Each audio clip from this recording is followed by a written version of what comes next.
मित्रांनो, स्वागत आहे तुमचं परत एक नवीन व्हिडिओमध्ये। आज आपण नवीन ठिकाण एक्सप्लोअर करायला चाललो आहे। ते ठिकाण म्हणजे वैतरणा डॅम। तर आता सध्या मी हा जो पैनी वॉटरफॉलला जो रोड जातो त्या रोडच्या कोपऱ्यावर उभा आहे। तुम्ही इथे समोर बघू शकता, हा जो त्र्यंबकला रोड जातो हा सरळ रोड जातो आणि हे इथं कुंभमेळ्यामध्ये आंघोळ वगैरे केली जाते। आणि सध्या इथं कुंभमेळ्यामुळे रोडचे काम चालू आहे, तर वन साईडच रस्ता चालू आहे इथं। तर आपल्याला वैतरणा डॅमला जाण्यासाठी हा जो पैनी वॉटरफॉल या रस्त्याने आपल्याला सरळ पुढे जायचं। तर मित्रांनो, आपण ह्या रस्त्याने सरळ आलेलो आहे। आता हा जो आहे हा पैने फाटा आहे।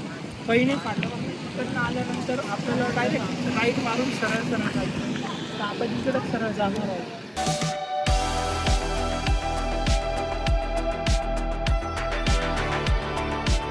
तर आता सरळ आल्यानंतर मित्रांनो, इथं हिरामन भिकाजी खोसकर यांचा बोर्ड वगैरे दिसतो आणि इथनंच आपल्याला सरळमध्ये जायचं आहे। हे दादा दिसले आपल्याला। आता हे दादा आपल्याला शॉर्टकट सांगणार आहे इकडनं, कारण इकडनं जो आहे इकडनं तो हरिहरला जातो रस्ता आणि इकडनं खूप लांब पडतो रस्ता। हा लांब न जाता आपल्याला ह्या रस्त्याने सरळ जायचं आहे। तर मग तुम्हाला मी हा पॉईंट दाखवून दिला, ह्या बोर्डपासून तुम्हाला सरळमध्ये जायचं। मित्रांनो, हे बघा, ह्या सरळ रस्त्याने चाललो तर ह्या साईडला तुम्हाला अप्पर वैतरणा डॅम बघायला मिळतो आणि रस्त्याच्या ह्या साईडने ना आळवंडी डॅम आहे। हा आम्हाला अजून पुढे जायचं आहे, तर आम्ही रस्त्याने येताना तुम्हाला दाखवून दिलं की हा आळवंडी डॅम आहे आणि हा त्याला अप्पर वैतरणा। तुम्ही हे बघा, इथं गाड्या वगैरे जातात सर्व आणि फोटो वगैरे काढू शकता आणि व्हिडिओ वगैरे काढू शकता। तर मग हे पूर्ण पॉईंट्स आहे आणि तुम्ही बघू शकता बघा, गाड्या भरपूर साऱ्या गाड्या लागलेल्या इथं। भरपूर सारे लोक येतात, पिकनिकसाठी येतात लोक इथे आणि जेवण वगैरे बनवता, फुल एन्जॉयमेंट इथे करता, दिवसभर थांबता आणि निघून जातो। तर तुम्ही येऊ शकता इकडे।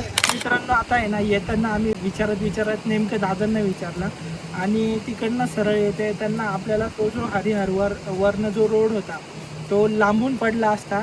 तर मग आता दादा इथे स्थायिक आहे, तर मग हे आम्हाला बोलले की तुम्ही या रस्त्याने चला, एवढं फिरून तुम्हाला इथंच यावं लागणार होतं।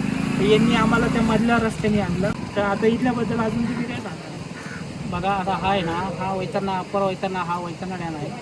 त्याच्यानंतर हा दुसरा आळवंडी, हा 2 डॅम मिळून वैतरणा डॅम तयार झालेला आहे। म्हणजे ह्या साईडचा हा वैतरणा डॅम आणि ह्या त्या साईडचा जो आहे तो आळवंडी आळवंडी डॅम। डॅम म्हणजे हा पूर्ण दोन्ही एकत्रच डॅम। हा, दोन्ही एकत्रच आहे। तर अजून इथं बघण्यासारखे कुठले लोकेशन बघण्यासाठी आहे ना, खाली आहे ना आपल्याकडे डोंगराळी धबधबा आहे। डॅमच्या इथे आल्यानंतर गाडी पार्क केली आणि गाडी पार्क केल्यानंतर डॅमचा जो बाहेरचा व्ह्यू आहे तुम्हाला असा काही बघायला मिळतो।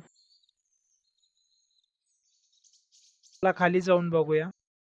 तुम्हाला समोर सुंदर असा व्ह्यू बघायला मिळतो। भरपूर सारे बाकडे बनवलेले आहे लाकडाचे। इथे तुम्ही फॅमिली सोबतही येऊ शकता। फॅमिलीसाठी हा 1 डे बेस्ट पिकनिक स्पॉट आहे। माझ्या समोरच तुम्ही बघू शकता, फॅमिली खूप एन्जॉय करते। खूप सारे फॅमिलीतले मेंबर्स आलेले। इकडनं डॅम कडे जाण्याचा रस्ता आहे, तुम्हाला खाली जाऊन दाखवतो की इथं आल्यावर समोर तुम्ही बघू शकता व्ह्यू कसा आहे।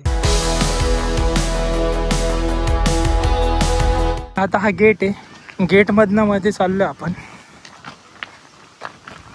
तर आता मित्रांनो, सरळ आम्ही इकडनं चाललोय। आता डॅमचा नजारा पुढे दाखवतो आणि मग पुढनं आम्ही असं खाली येणार आहे परत।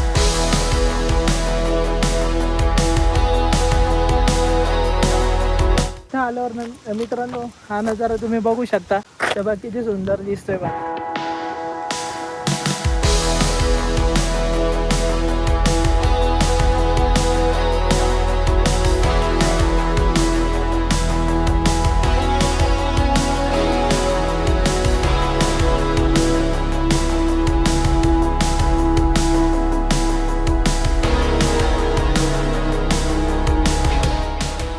ह्या वरती जाताना पायऱ्या लागत्या मित्रांनो, आणि वरती जाऊन तुम्हाला ते गार्डन दाखवतो।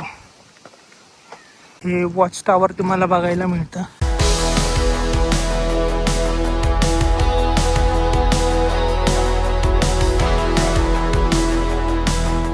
वॉच टॉवरच्या वरती आहे। चला, तर तिथे जाऊया वरती.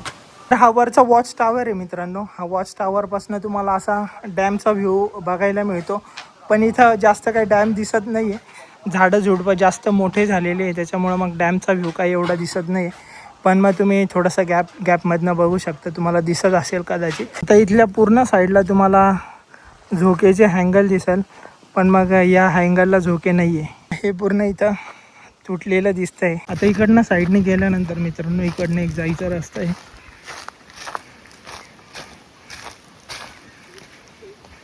आणि इथं तुम्हाला एक इथं हट बघायला मिळते. तर इथे तुम्ही बघू शकता कोणीच नाही आहे. इथे अशा प्रकारे आहे आणि त्या साईडलाही तुम्हाला अशीच हट वगैरे बघायला मिळते. तर अशा प्रकारे आहे इथे, बघू शकता तुम्ही. वन डे पिकनिकसाठी हा बेस्ट स्पॉट आहे.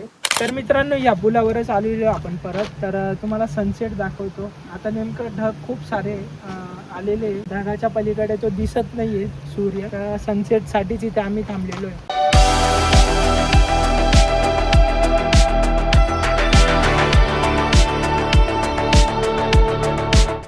तुम्हाला व्हिडिओ आवडले असेल तर व्हिडिओला लाईक, चॅनलला सबस्क्राईब नक्की करा. भेटूया पुढच्या व्हिडिओमध्ये. धन्यवाद.